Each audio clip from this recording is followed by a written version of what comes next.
Olá, irmãos. Essa é a nossa 10ª aula de um conjunto total de 13 nesse nosso segundo trimestre do ano de 2020, que estamos estudando seitas e heresias.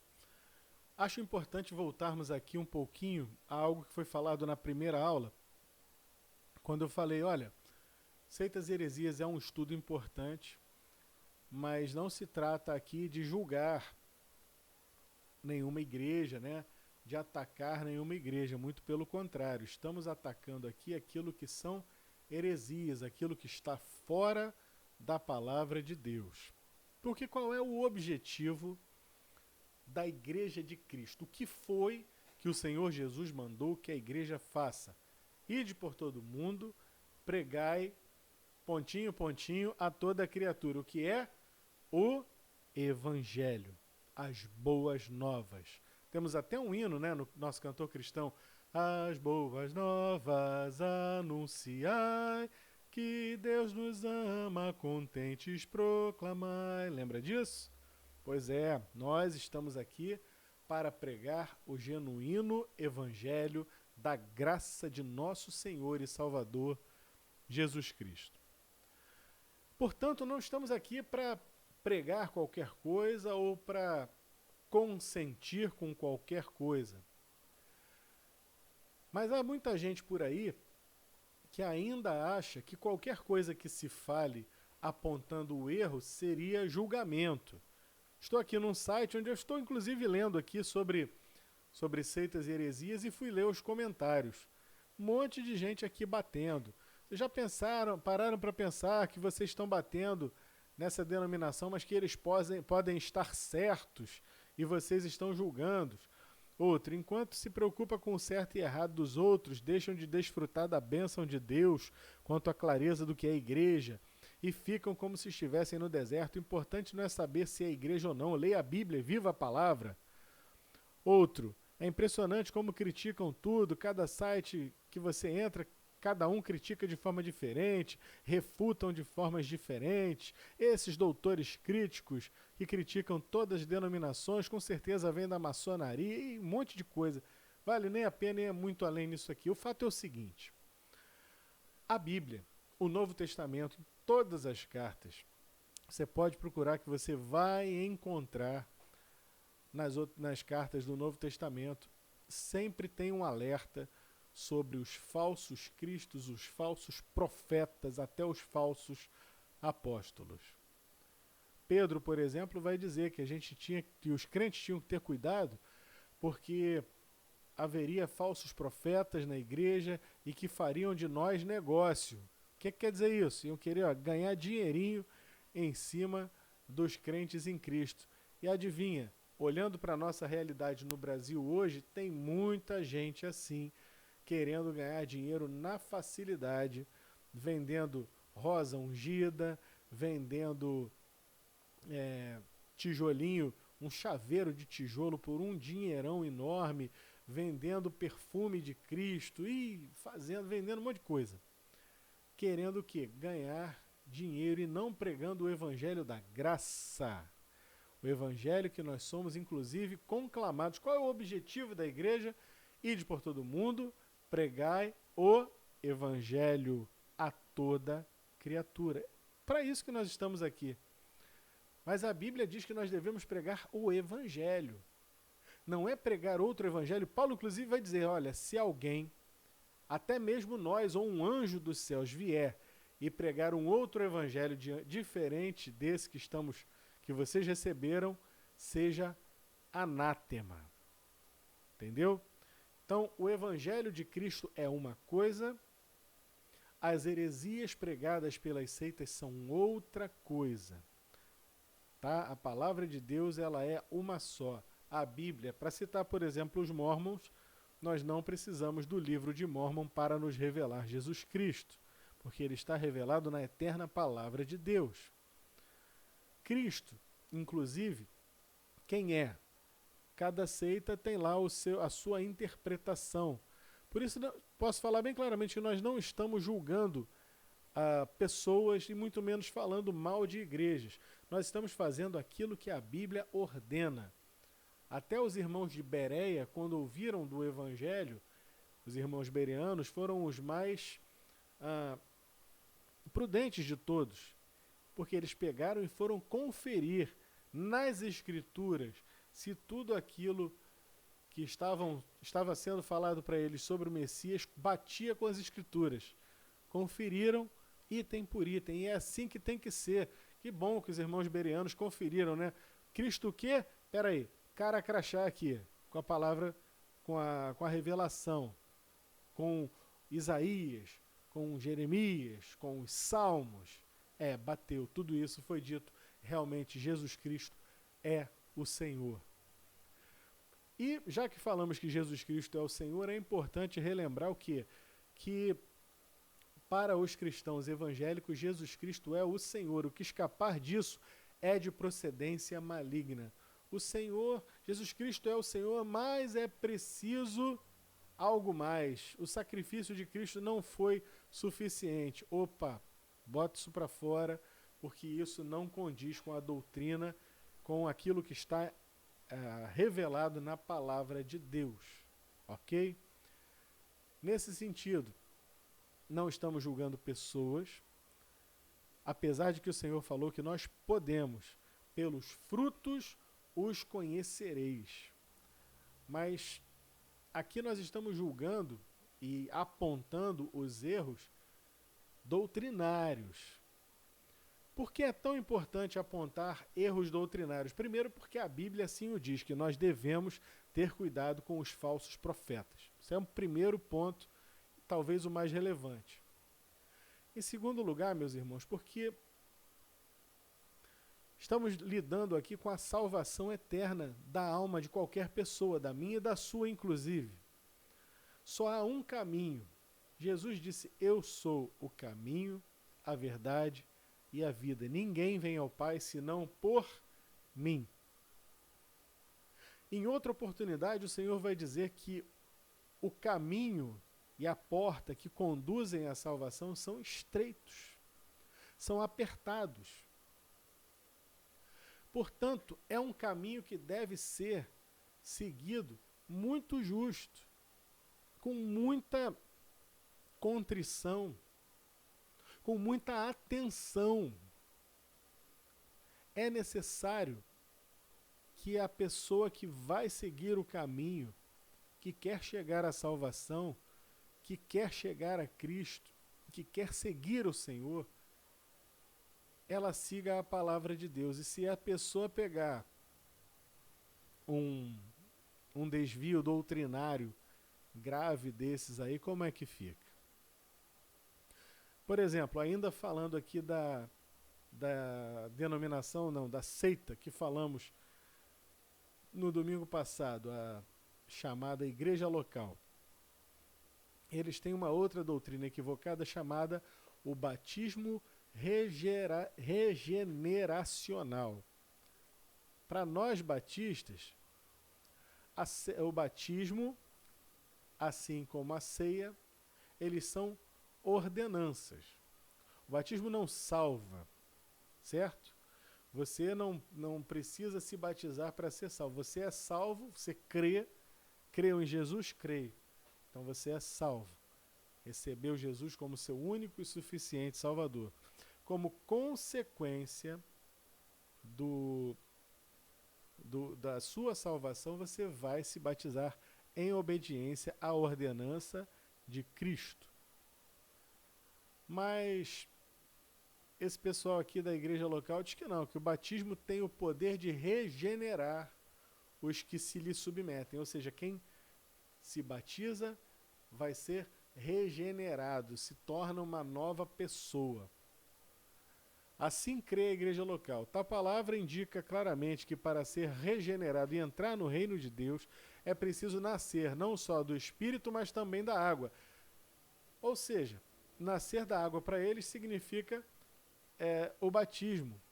O que não é o caso, porque a água, por toda a Bíblia, ela simboliza o Espírito.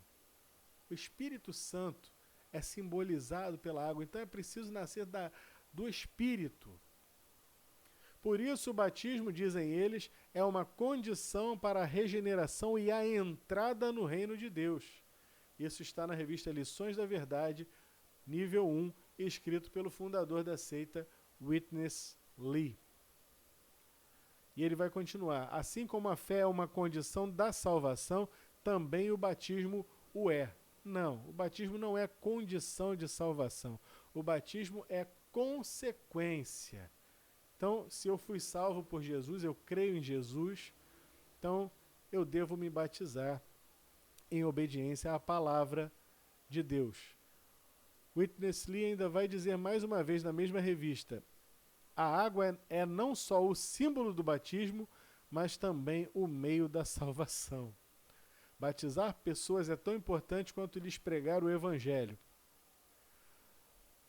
Lembra aquele episódio de Filipe, meu xará, né? Filipe, o evangelista, quando se encontrou com o eunuco da rainha Candace?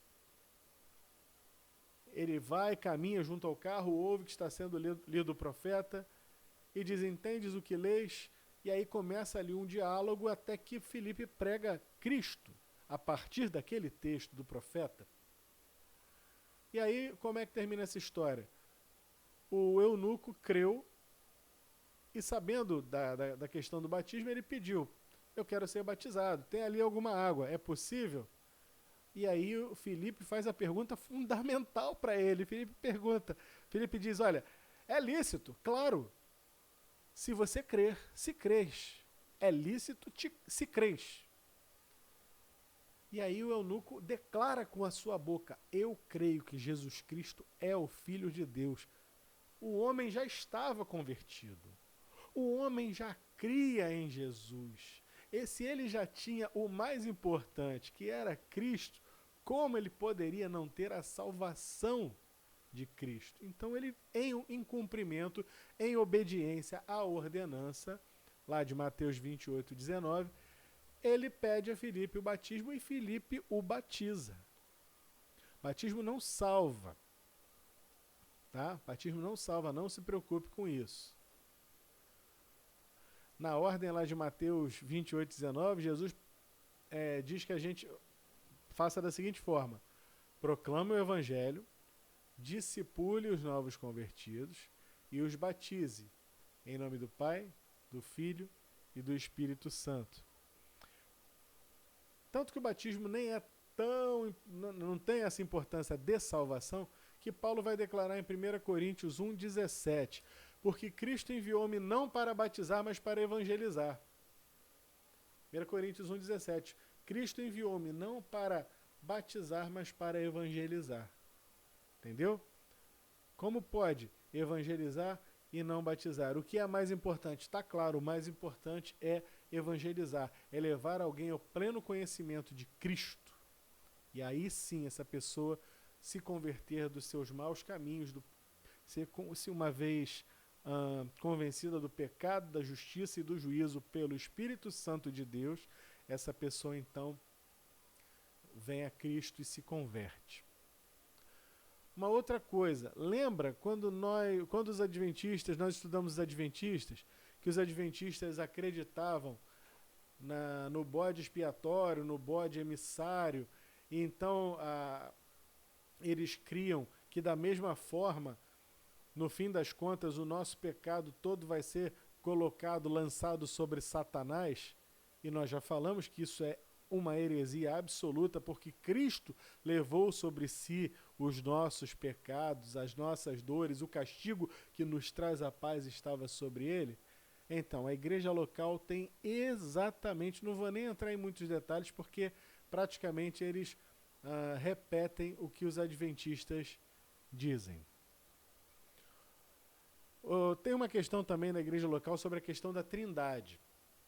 Eles dizem o seguinte: procuram os obreiros da igreja local fazer entender aos evangélicos, lembrando que os evangélicos, os batistas, os presbiterianos, os congregacionais, a Assembleia de Deus, qualquer evangélico não faz parte da igreja local, portanto nós estamos no pecado das denominações. Lembra disso, né? Na aula passada eu falei disso. Mas olha o que eles dizem. Procuram os obreiros da igreja local entender aos evangélicos que creem na doutrina bíblica da Trindade como nós cremos. Entretanto, declaram que o Pai, o Filho e o Espírito Santo são todos a mesma pessoa. O Pai, o Filho, o Espírito Santo, para eles, são uma única pessoa. A única pergunta que eu queria fazer para eles é o seguinte, tá, e o que aconteceu então naquele grande dia do batismo do Senhor Jesus, em que o Filho foi batizado nas águas, descendo sobre ele o Espírito Santo sob a forma de pomba, ao mesmo tempo em que o Pai, nos céus, com voz de trovão, bradava, este é o meu Filho amado em quem me comprazo. Como é possível? Tenho, na verdade, uma segunda pergunta interessantíssima. Na cruz, por que o Senhor Jesus cita o Salmo 22 e vai dizer, Deus meu, por que me desamparaste? Entendeu? Tudo isso são doutrinas equivocadas, doutrinas erradas, que tiram. Não, pastor, mas só tem uma pequena diferença. Qual é a dificuldade com isso aí? Não poderia ser uma pessoa só? Afinal, Deus é três, mas Deus também é um. Deus é de alguma forma que eu não sei te explicar, evidentemente. Deus é Pai, Filho e Espírito Santo e ainda assim é um. Ele é unidade na Trindade. Como explicar isso? Sinceramente, eu não sei. Espero que um dia eu saiba. Se eu souber um dia, eu vou passar isso para vocês.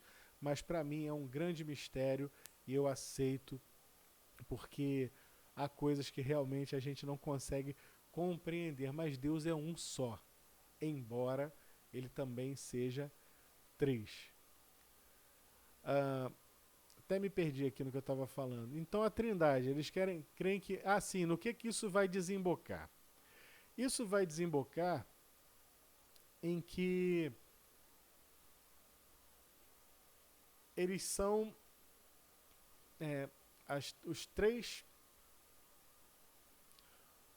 o Pai, o Filho e o Espírito Santo são uma só pessoa.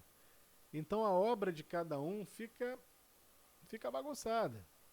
Eles dizem, não, mas eu e o Pai somos um, João 10:30. Mas é pluralidade na unidade. Ele era um com o Pai. Então nós também somos um, porque o Senhor Jesus disse, olha, vocês têm que estar em mim como eu estou no Pai. Assim como o Pai e eu somos um, vocês têm que ser um comigo. Mas vamos lá, vamos com o pensamento deles, de que o Pai, o Filho e o Espírito Santo são uma só pessoa. Tá? Tem um outro problema que vai chegar mais adiante. Deus pode ser tocado pelo pecado? Poderia Satanás habitar com Deus? Claro que não. O Senhor não pode. Diz a Bíblia que o Senhor a ninguém tenta e não pode ser tentado pelo pecado. Certo? Que o Senhor Deus, ele não pratica o mal, ele não há qualquer espécie de trevas no Senhor. Deus é luz e não é nele trevas nenhuma. Certo? Não há trevas no nosso Deus. Mas se o Pai, o Filho e o Espírito Santo fossem uma só pessoa, há uma outra doutrina deles que também cairia por terra, porque eles dizem o seguinte: o princípio da encarnação é que em tudo Deus está amalgamado. Amalgamar significa misturar. Quando você pega farinha, açúcar, ovos e bota para bater um bolo, o que você está fazendo é amalgamar, misturar uma massa. E uma mistura amalgamada é uma mistura que não pode ser desfeita. Certo? Então eles dizem, o princípio da encarnação é que em tudo Deus está amalgamado com o homem e o homem está amalgamado com Deus. Significando o seguinte, que o Senhor Jesus, quando Deus encarna, na encarnação de Cristo, ali não temos 100% homem e 100% Deus.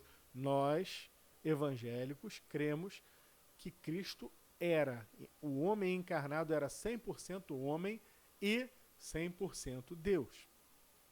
Mas a igreja local diz que não. Ali houve uma mistura de 50% homem com 50% Deus.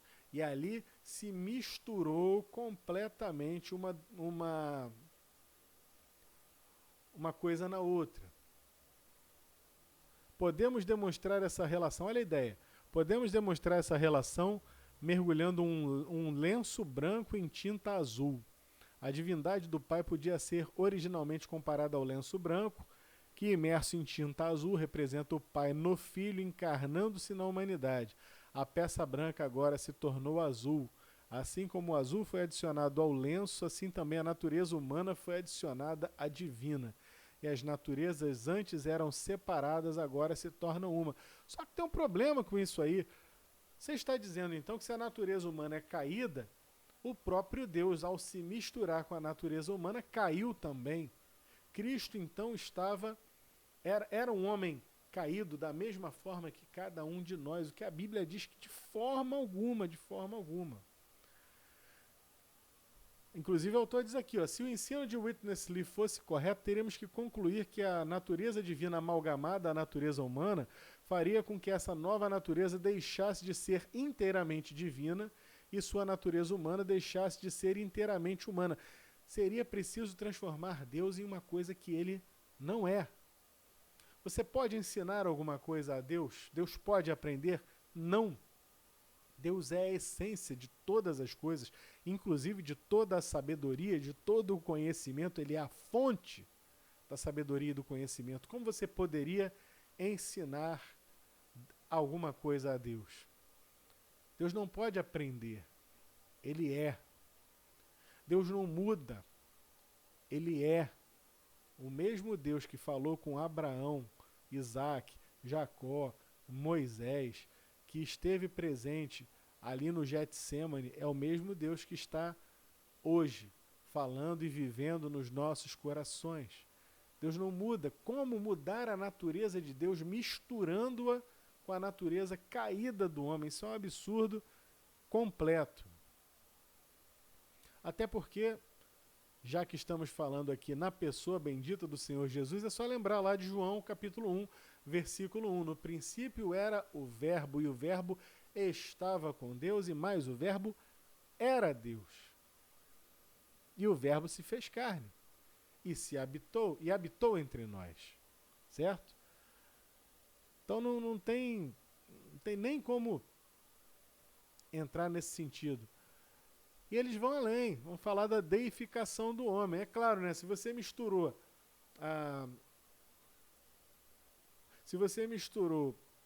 Deus, a essência de Deus com a essência do homem, você acaba dando um upgrade no homem, transformando o homem em praticamente um semideus. Isso é uma loucura, gente. Isso é uma loucura completa. Essa, inclusive, é a última doutrina deles aqui que eu vou falar para a gente encerrar esse assunto de igreja local. Diz o seguinte, falando sobre Deus. Ele não quer que você seja um homem bom, mas quer que você seja um homem Deus, um homem Deus. Você pode ser um homem bom, mas jamais poderá ser uma expressão de Deus se for meramente isso. Deus fez o homem à sua própria imagem com o objetivo de que este o expresse. Ao nos tornarmos um homem-Deus, que é cheio dele, nós o expressamos. O homem-Deus é uma expressão de Deus. Está no livro A Economia Divina, de Witness Lee. E ele continua, um cristão não é meramente um homem bom, mas um homem-Deus. Então ele vai deixando ele vai ensinando isso, que o homem ele vai se tornando como Deus. Só que isso lá em Malaquias 3,6, por exemplo, diz, olha, porque eu, Senhor, não mudo, por isso vós, ó filhos de Jacó, não sois consumidos. O Senhor não muda. Ele é o eu sou, ele não tem como mudar. Não existe essa questão de mudar o homem.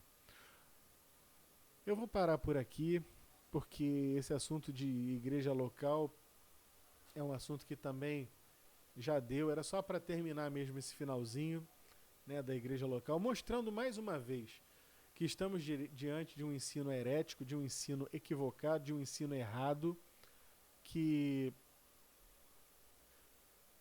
nós precisamos entender, meus irmãos. Nós precisamos buscar a Deus, buscar a palavra de Deus. Nós precisamos entender que precisamos viver a nossa fé com muita sobriedade, com muita seriedade.